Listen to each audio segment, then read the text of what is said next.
The government is expecting a surge of last-minute visitors to healthcare.gov and that toll-free number as we get closer to the Monday night deadline to sign up for insurance. You can also do it in person at a number of locations in our area this weekend. Health and Human Services Secretary Kathleen Sebelius visited one of them in Miami this morning. They called it Souls to Enroll, a health insurance sign-up event at the Mount Sinai Missionary Church in Miami. I needed it because I have a lot of back injuries, so this is a great help for me. Navigators on hand to help South Floridians enroll in a health insurance policy as mandated under the Affordable Care Act because time to sign up is running out. Monday at midnight is a deadline, and that they need to come and find an event here throughout the Miami area or call the toll-free hotline or come to the website to see what is available. The Department of Health and Human Services says 23% of Floridians don't have health insurance, and that includes a little more than 500,000 people who live in the Miami-Fort Lauderdale area. This law presents some affordable available options, and that they can join the 6 million folks who have already signed up and found some affordable plans. Reporting for my health, if I get hurt or injured at work or something, I have something to back me up.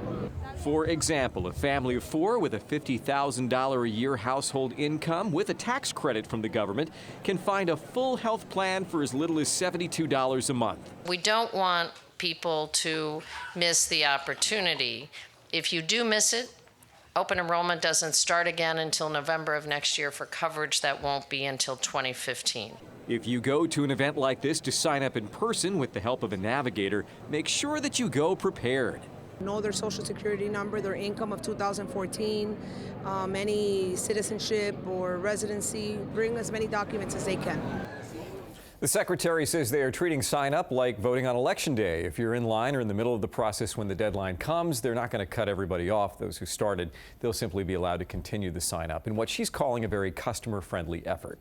Our website, cbsmiami.com, the place to go for more information on the last-minute deadline. Let's go live right now to CBS 4's Brian Andrews. He's in downtown Miami with our story tonight. Brian? Well, Elliot and Cynthia, can you smell it? Not talking about the stench from the porta potties that still aren't out of here, but the smell of money. That's right, we're talking about possible insurance payouts, also possible litigation, all stemming from this weekend's Ultra mess. It's the race to get all this cleaned up by midnight this upcoming Saturday, including these stinking porta potties that are particularly rancid when the breeze from the bay blows this way, wafting an odor over Chopin Plaza and the Bayfront Metro Mover station like you wouldn't believe. All the equipment has to be out of Bayfront Park by the deadline, where the company that put on Ultra is looking at a $10,000 a day fine against the $250,000 deposit that's being held by the Bayfront Park Trust. So I've been going over the contract between Bayfront Park Trust and a company called Event Entertainment Group. It's a Miami-based company run by a guy named Russell C. Fabish. The security clause of the deal says the trust may require extra fencing or security if it deems necessary. And that could be a key point in future litigation that could arise over the case of Erica Mack, the security guard who suffered a brain injury and broken leg when she was nearly trampled to death by fans trying to crash through the fence, a fence that was left open so a vendor could move his water to and from the event more easily. We brought it to the attention. We told them, listen, this area of the fence is weak. You need to secure it better. There were appropriate measures that could have been taken, that should have been taken, and weren't.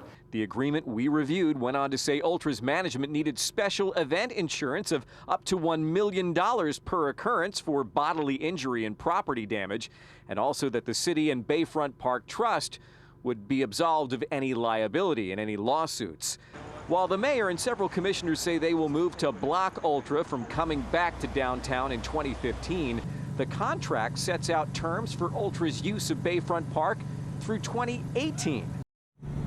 Something else we found interesting in there, the ticket surcharges that all the Ultra fans were complaining about. Bayfront Park got a cut of that. Actually, that was written into the contract. And also, the Bayfront Park Trust got 40 free VIP tickets each day to Ultra.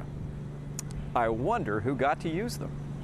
Reporting live from downtown, Brian Andrews, CBS 4 News Tonight.